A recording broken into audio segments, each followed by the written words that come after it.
नमस्कार दोस्तों, स्वागत है आपके हमारे चैनल पवन आर्या पर। आज हम बात करने जा रहे हैं 2025 की सबसे चर्चित फिल्म मिराई। ये फिल्म हमें ले जाती है एक ऐसे सफ़र पर जहां इतिहास, पौराणिक रहस्य और भविष्य की शक्ति आपस में टकराते हैं। सम्राट अशोक के समय से शुरू होने वाली ये कहानी 9 गुप्त ग्रंथों की खोज पर आधारित है, जिनमें छुपा है अमरता का राज। लेकिन जब ये ग्रंथ गलत हाथों में जाते हैं तो शुरू होती है अच्छाई और बुराई की वो जंग, जिसे रोकने के लिए खड़ा होता है हमारा नायक वेदा। तो आइए बिना देर किए शुरू करते हैं मिराई की ये रहस्यमय और रोमांचक कहानी।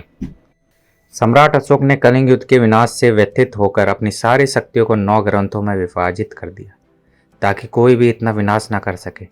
नवे ग्रंथ के रक्षक को भविष्य देखने की शक्ति प्रदान की गई, ताकि वह किसी बुरी शक्ति को सभी ग्रंथ हासिल करने से रोक सके। अन्य 8 ग्रंथों के रक्षकों को अन्य अलौकिक शक्तियाँ प्राप्त हुई। सदियों से इन योद्धाओं के वंशज इन ग्रंथों की रक्षा करते आ रहे थे। वर्ष 2009 में नवी योद्धा अंबिका को एक ब्यावा भविष्य दृष्टि दिखाई देती है। एक काली शक्ति लामा सभी ग्रंथों पर कब्जा करने आ रही है और कोई भी योद्धा उसे रोक नहीं पाएगा। यदि उसे नवा ग्रंथ भी मिल गया तो वह अमर हो जाएगा और पूरी दुनिया पर कब्जा कर लेगा। अंबिका अन्य सभी योद्धाओं को चेतावनी देती है, लेकिन उनकी अहंकारी शक्तियों को अपने सैनिकों पर अत्यधिक भरोसे के कारण कोई उसकी बात नहीं सुनता। वे मानते हैं कि वे स्वयं इस खतरे को सामना कर लेंगे। निराश होकर अंबिका गर्भवती होने के बावजूद हिमालय की कठिन यात्रा पर ऋषि अगस्त्य की खोज में निकल पड़ती है, ताकि इस विनाश से बचने का रास्ता पूछ सके। थकान और कमजोरी से व्याकुल अंबिका बेहोश हो जाती है। तब ऋषि अगस्त्य प्रकट होते हैं और उसे बताते हैं कि यह भविष्य अटल है। कलयुग में जन्मा कोई भी मनुष्य शक्ति को नहीं रोक सकता। केवल त्रेता युग के श्री राम के मिराई नामक अस्त्र में ही इसे रोकने की शक्ति है। उस अस्त्र तक पहुंचने वाला व्यक्ति अंबिका का अपना अंश, उसका जन्मा बेटा होगा। लेकिन इसके लिए अंबिका को अपने बेटे का त्याग करना होगा दुनिया को बचाने के लिए। अंबिका अपने नवजात बेटे वेदा को एक घाट पर छोड़ देती है और स्वयं नवे ग्रंथ को छिपाने चली जाती है। वह अपने आश्रम वालों को निर्देश देती है कि 24 साल बाद उसके बेटे को ढूंढ कर लाएं, क्योंकि वही इस संकट से दुनिया को बचाएगा।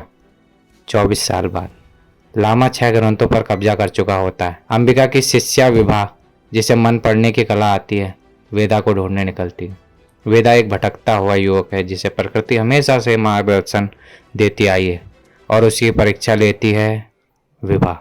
उसे ढूंढते हुए शहर में पहुंचती है, जहां वेदा एक गैंग के साथ झगड़ा करने के बाद जेल में है। विभा उसे छुड़ाती है और उसे समझाने की कोशिश करती है कि बुरी शक्ति ग्रंथों के पीछे है, केवल मिराई अस्त्र ही उसे रोक सकता है। शुरू में वेदा इन अनावश्यक बातों पर विश्वास नहीं करता और विभा को पर संदेह करता है। विभा अपनी मन पढ़ने की शक्ति का प्रदर्शन करके उसे अस्त करने की कोशिश करती है। इसी बीच लामा की एक खूंखार और शक्तिशाली एजेंट यूका, जिसे लामा ने 10 साल पहले अंबिका के आश्रम का पता लगाने के लिए भेजा था, अंबिका के आश्रम पर हमला करके सभी को मार देती है सिवाय विभा के। वह विभा को पकड़ कर ले जाती है ताकि उससे नवे ग्रंथ का पता लगा सके। विभा के अपहरण और अपनी मां अंबिका के बलिदान का सच जानने के बाद वेदा की आंखें खुलती है। ध्यान के माध्यम से उसे अपनी मां की आवाज़ सुनाई देती है, जो उसे आश्वासन देती है कि वह उसके साथ है और उसे मिराई ढूंढनी होगी। इसके बाद वेदा की सीने पर मिराई तक पहुंचने का रहस्यमय एक मानचित्र उभर आता है। वेदा हिमालय की कठिन और खतरनाक यात्रा करता है। अंतिम गांव के बाद जहां से लौटकर कोई नहीं आता, वह एक विशाल पक्षी संपत्ति का सामना करता है, जो मिराई का रक्षक है। त्रेता युग में जटायु और संपत्ति ने श्री राम की मदद की थी और तब से संपत्ति इस अस्त्र की रक्षा कर रहा है। वेदा को संपत्ति का विश्वास जितना होता है, उसका उद्देश्य शुद्ध है। वह चालाकी से संपत्ति के सिर को छूकर उसका विश्वास जीत लेता है, जो उसे मिराई तक ले जाता है। मिराई शुरू में एक साधारण छड़ी जैसी लगती है, जिसमें कोई शक्ति नजर नहीं आती। तब ऋषि अगस्त्य प्रकट होते हैं और उसे समझाते हैं कि यह श्री राम का पहला अस्त्र है और इसकी शक्ति का उपयोग करने के लिए अस्त्र को उस पर विश्वास करना होगा। वह वेदा को उस स्थान पर ले जाता है जहां भगवान श्री राम ने जन्म लिया था और इस अस्त्र का पहला इस्तेमाल किया था। इधर लामा विभा को प्रताड़ित करके नवे ग्रंथ का पता लगाने की कोशिश करता है। वह अपने दर्दनाक बचपन की कहानी सुनाता है, समाज ने उसे कैसे और उसकी माँ को हमेशा अपनाने से इनकार कर दिया। उसे मनहूस कहा, जिसके कारण वह हिंसक और प्रतिरोधी हो गई। वह एक ऐसी दुनिया बनाता वह एक ऐसी दुनिया बनाना चाहता है जहाँ कोई भेदभाव ना हो, केवल एक शक्तिशाली शासक हो और बाकी सब समान। विवाह उसे समझाती है कि हिंसा से केवल विनाश होता है, नई दुनिया का निर्माण नहीं।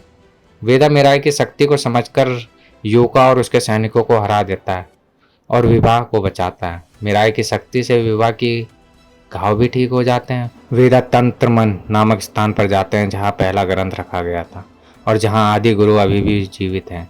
आदि गुरु वेदा को लामा का असली इतिहास बताते हैं। उन्होंने लामा को पाल पोस कर बड़ा किया और उसे अपने बेटे जैसा प्यार दिया, लेकिन जब ग्रंथ की जिम्मेदारी अपने शांत स्वभाव वाले बेटे को दी तो लामा ने विद्रोह कर दिया, ग्रंथ छीन लिया और पूरे गांव को एक जादुई कड़े से श्रापित कर दिया। तब अंबिका ने आकर गांव वालों की रक्षा करते हुए स्वयं को अग्नि को समर्पित कर दिया और लामा को भगा दिया। प्रकृति के संकेतों का पालन करते हुए वेदा अंततः नवा ग्रंथ ढूंढ लेता है, लेकिन लामा एक ट्रेन में उस पर हमला कर देता है, पुल को तोड़ देता है और नवा ग्रंथ छीन लेता है, जिससे वह अमर हो जाता है। वह कुंभ मेले में भक्तों का वध शुरू कर देता है। वेदा की हर चाल विफल हो जाती है, जब तक कि उसे पता नहीं चलता कि मीराई कोई साधारण छड़ी नहीं है, बल्कि श्री राम का धनुष गांडीव है। वे वेदा मीराई को धनुष के रूप में बदलता है और लामा के जादू और उसके श्रापित कड़ों को तोड़ देता है, उसे पराजित कर देता है। अंततः में श्री राम के दर्शन होते हैं जो संकेत देते हैं कि अधर्म पर धर्म की बुराई पर अच्छाई की जीत हुई। यह कहानी भविष्य, बलिदान, नियति और आंतरिक शक्ति की खोज के इर्द गिर्द घूमती है।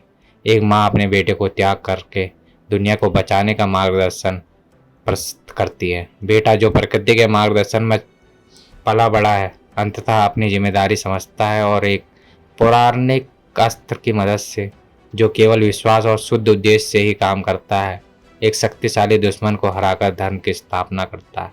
यह दर्शाता है कि हिंसा और प्रतिरोध कभी समाधान नहीं रोक सकते और अंततः अच्छाई की जीत होती है। तो दोस्तों, ये थी मीराई की पूरी कहानी, जहाँ इतिहास, आस्था और भविष्य की ताकतें एक साथ टकराती हैं।